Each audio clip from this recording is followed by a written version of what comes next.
hours with the Reverend Wright. Was this in person? In person, face-to-face. Did you record it? Tape recorded. Wow. In his office at the, get this, Kwame Nkrumah Academy, a charter school that is named after the late Marxist dictator of the West African nation of Ghana. Well, so 3.5 hours is an awful long period of time. We could probably do just an hour on this, but I think the most telling revelation in this is that there was an attempt to buy his silence. Now, and I'm kind of involved a little bit in the history here because I was the only person to interview him, and then all interviews stopped. Right. But he did speak at the National Press Club. You addressed that in the book.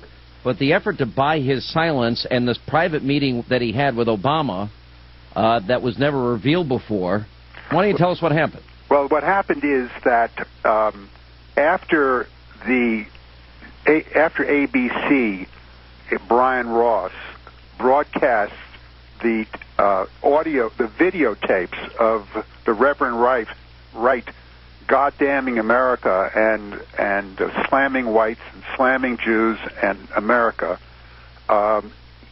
he was contacted by one of Obama's closest personal friends, a guy who travels on Obama's plane, who plays basketball with him, who goes on vacations with him. And you named this guy for the first time today because you did not name him in the book. I did name him in the book, but I can tell you who he is. His name is Dr. Eric Whitaker.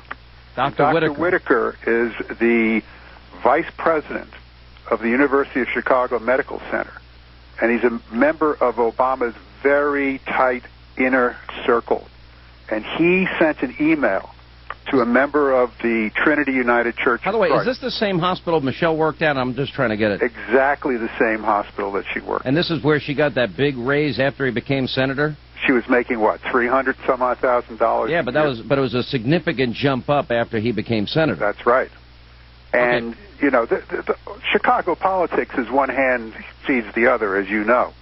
And Eric Whitaker, a very close friend of the Obamas, sent an email to a member of the church saying that the Reverend Wright could get $150,000 if he would shut up and not criticize Obama anymore. Then, after the Reverend Wright said no thank you, Obama himself paid a personal call on the Reverend Wright.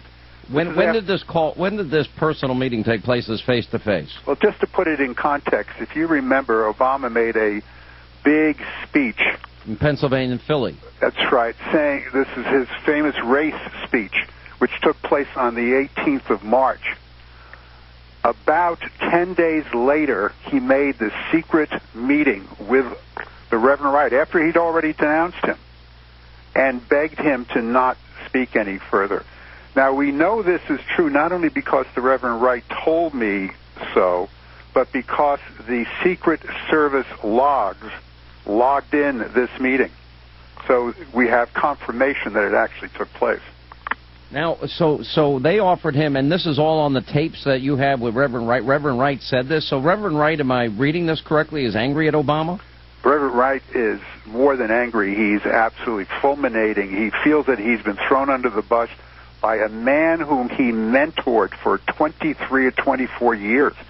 You know, all of us, complain about the fact that Obama sat in that church and listened to that hate speech for 20 years. But what we don't realize is that even before he became a member of the church, he was very close to the Reverend Wright, who was like a second father to him, and who was his spiritual advisor, his political advisor, and in fact, the Reverend Wright told me on tape that Obama came to him and said, I need some spiritual advice.